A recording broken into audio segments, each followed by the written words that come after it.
Whether you need a helping hand or you're lending one, Quick Assist makes it easy to get connected. Open the Start menu, select All Apps, and under the letter Q, you'll find Quick Assist. You can also get there by pressing Control, the Windows logo key, and Q. You'll see a window that lets you get help or help someone. On the right is someone asking for help, and on the left, someone helping them. First, the person helping selects Help Someone. This creates a security code that they can share with the person they're helping. They can share it via chat or on the phone.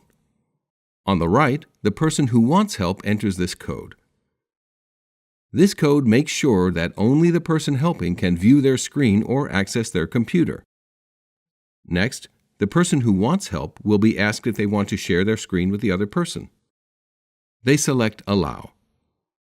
Now the person helping can see the other person's screen and help them out.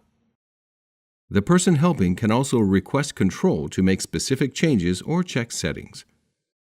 The person getting help can select Allow to give the other person control.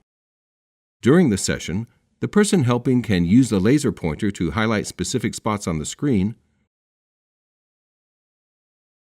the annotation tool to create notes or drawings on the screen, and chat to ask and answer questions. When either person wants to end the session, they can select Leave.